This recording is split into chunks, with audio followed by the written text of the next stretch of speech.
யாரை கேட்டாலுமே இப்போ ஒரு வார்த்தை சொல்கிறாங்கங்க. ஸ்ட்ரெஸ்ஸு, என் ஒர்க்கில் ஸ்ட்ரெஸ்ஸாக இருக்குதுன்னு சொல்லிட்டு. ஆனால் நிறைய பேர் நினைப்போம் குழந்தைங்களாவே இருந்திருக்கலாம், குழந்தைங்களாவே இருந்திருக்கலாம், ரொம்ப ஜாலியாக இருக்கும்னு சொல்லிட்டு.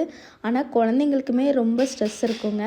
நம்ம எவ்வளோ தான் டாய்ஸ் வாங்கி கொடுத்தாலும் ரொம்ப நேரம் அவங்க வந்து ஒரே ரூம்குள்ளே இருந்தாலோ அல்லது ஒரே இடத்துல இருந்தாலோ அவங்களுக்கு ரொம்ப ஸ்ட்ரெஸ், மன அழுத்தம் வந்து உருவாகும்னு சொல்லுவாங்க.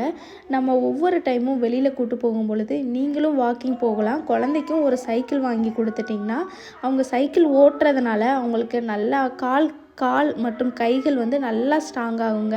இந்த மன அழுத்தமும் ரொம்ப குறையும்னு சொல்லியிருக்காங்க. அது மட்டும் இல்லாமல் நிறைய பேர் நம்ம நினைப்போம் குழந்தைங்க கீழே விழுந்துருவாங்களோன்னு சொல்லிட்டு.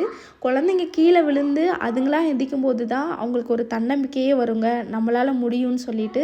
அது மட்டும் இல்லாமல் நிறைய குழந்தைங்கள நம்ம சொல்லுவோம், அவங்க லிசன் பண்ண மாட்டேங்கிறாங்க, ரொம்ப கான்சன்ட்ரேட் பண்ண மாட்டேங்காங்க, எதுலேயுமே அவங்களுக்கு லிசனிங் வந்து ரொம்ப கம்மியாக இருக்குன்னு நினைப்போம்.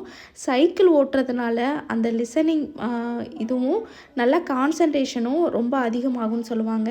ஏன்னா சைக்கிள் ஓட்டும்போது நம்ம நேராக பார்த்து ஓட்டுறது எல்லாமே குழந்தைங்களுக்கு வந்து அது ரொம்ப ஆரோக்கியமாகவும் உடல் வளத்தை வந்து நல்லா அதிகப்படுத்தும். அது மட்டும் இல்லாமல் ஸ்ட்ரெஸ்ஸை வந்து குறைக்கும். அவங்களும் நல்லா ஜாலியாக விளையாடுவாங்க.